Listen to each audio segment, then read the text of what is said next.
Komanda Lasanti, jūs strādājat medicīnas implantoloģijas jomā. Ir kāda problēma, ko esat identificējuši tur?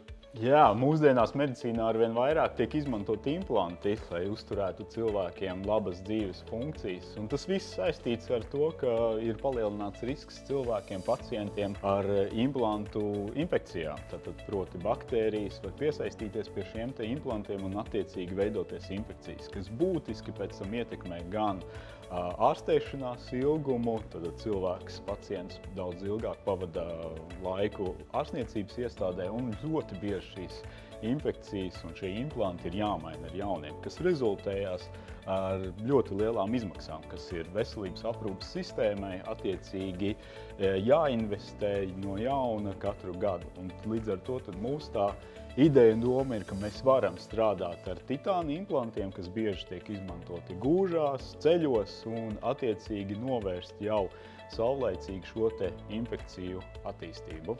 Tas nozīmē, ka šajā jomā visvairāk tiek izmantots tieši titāns. Un tad kādā veidā jūs šo titānu apstrādājat? Kas ir tas risinājums? Tas risinājums ir saulaicīgi mainīt implanta virsmu, lai baktērijām neļautu piesaistīties pie šī te implanta.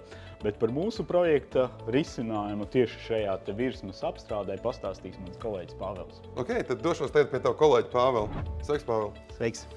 Klau, kā jūs panākat to, ka uz šiem implantiem, kas ir no titāna, kad uz viņiem neveidojas infekcijas? RTU mēs pētam lazerstaru miedarbību ar dažādiem materiāliem. Un titāns ir viens no tiem materiāliem, ko mēs intensīvi pētam. Sadarbībā ar RSU mēs konstatējam, ka šīm materiālam pēc lazera apstrādes piemīt antibakteriālas īpašības. Kas notiek tālāk ar šo materiālu? Mēs apstarojam ar lāzeru titāna virsmu, bet ne tikai vienkārši apstarojam, bet arī strukturējam un arī modificējam nedaudz virsmu, oksidējot. Un uz virsmas veidojas titāna dioksīds un arī strukturēšana. Tas ir dubultais efekts. Un šīm pārkrojumam pēc lāzera apstrādes tieši piemīt tās antibakteriālas īpašības. Tas nozīmē, ka pēc šīs apstrādes uz šīm virsmām vairs neveidojas infekcija? Jā, šīs efekts ir pastāvīgs, un tad uz virsmas nekad neveidosies vairs baktērijas, kas ir ļoti svarīgi dažas stundas pēc implanta ievietošanas.